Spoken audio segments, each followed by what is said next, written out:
Hadirin, salah satu yang bisa membuat kita bahagia dalam hidup ini adalah tenggelam menafakuri karunia Allah. Kalau kita ingin optimis dalam hidup ini, maka fokus kita adalah menafakuri, merenungkan karunia Allah yang tiada bertepi. Itu tekniknya. Jadi orang-orang yang putus asa biasanya fokusnya bukan kepada karunia Allah, fokusnya kepada dirinya. Sekarang apa yang kurang dari Allah Subhanahu wa ta'ala?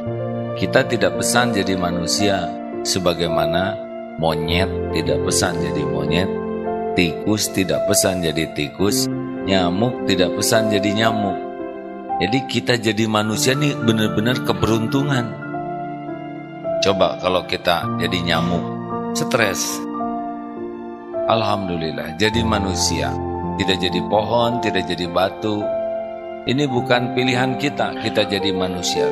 Allah Subhanahu wa ta'ala. Kemudian, sudah jadi manusia, alhamdulillah. Kita ditakdirkan diberi hidayah.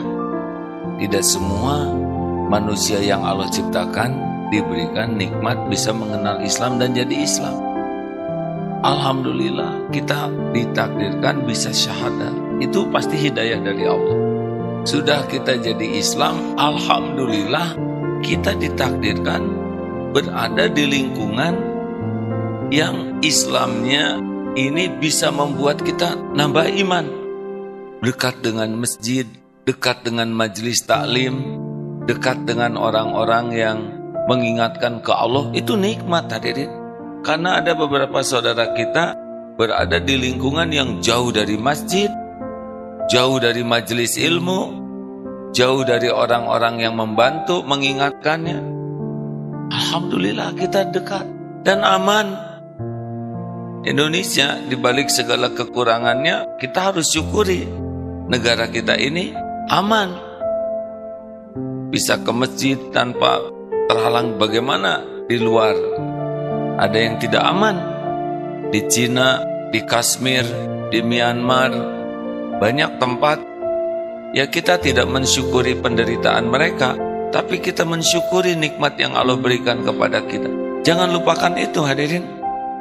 Sudah itu, alhamdulillah kita diberikan pertolongan Allah, bisa kumpul di masjid begini. Ini tidak mudah. Sholat berjamaah di masjid itu yang paling berat subuh. Makanya orang yang sholat subuh berjamaah pahalanya beda. Seakan sepanjang malam dianggap sholat terus menerus. Kalau sholat isya pahalanya separuh malam dianggap sholat terus menerus. Jadi kalau sholat subuh jamaah ini kita dapat pahala seperti yang semalaman kita sholat. Ini nikmat dari Allah hadirin. Jangan lupakan itu. Itu nikmat terbesar, itu nikmat berkaitan dengan iman. Dan musibah terbesar itu adalah musibah yang berkaitan dengan iman. Kalau kepahitan itu mendekatkan kepada Allah, itu nikmat. Kalau kepahitan itu membuat jauh dari Allah, nah itulah sebetulnya yang aslinya musibah. Kalau hanya sekedar diambil harta atau apa yang kita miliki oleh Allah, nah itu bukan musibah, karena itu aslinya milik Dia. Kayak tukang parkir, mobil diambil, nangis di sana. Kenapa Pak? Musibah besar. Ini mobil diambilin semua. Oleh siapa? Oleh pemiliknya. Atau bukan musibah. Justru musibah itu menangisi sesuatu yang bukan miliknya ya. Nah hadirin sekalian, tetapi nih karunia seperti ini, masalahnya yang pertama tuh jarang disyukuri. Yang kedua, tidak jarang nikmat seperti ini malah jadi penyakit hati. Jadi ujub, jadi takabur, jadi ria. Hati-hati nih. Baca Quran, kita bisa baca fasih benar. Yang di samping tak. Lalu di hati itu tua si tua ngaji Iqra jilid 1. Ketawa gitu menyelesaikan masalah tidak? Apa artinya ketawa itu? Itu penyakit. Orang yang taat jadi sombong lebih buruk dibanding dengan orang yang tergelincir berbuat maksiat lalu tersungkur tobat.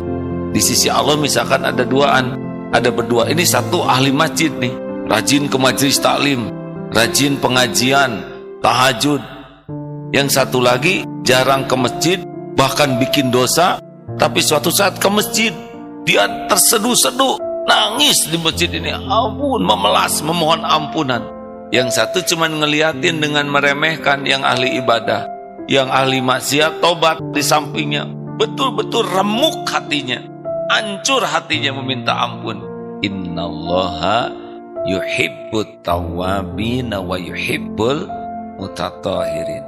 Kegembiraan Allah lihat orang berdosa tobat itu dahsyat sekali.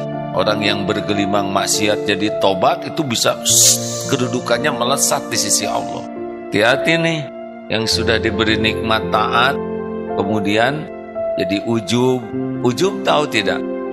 Ujub tuh merasa diri, tidak ada Allahnya. Orang ujub tuh merasa bahwa ketaatan itu adalah hasil jerih payahnya sendiri, hasil daripada perjuangan. Salah, kita bisa begini tuh, min fadli rabbik, hanya karunia Allah.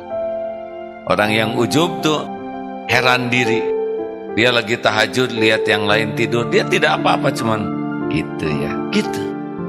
Senin Kemis dia lagi saum, ada yang tidak saum, ya Allah ampuni mereka, jangan dibiarkan disiksa karena mereka tidak saum.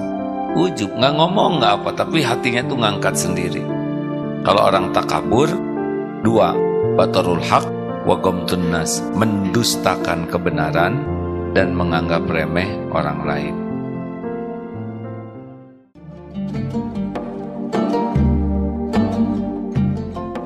Baru saja Anda ikuti Cahaya Tauhid bersama Kiai Haji Abdullah Gimnastiar.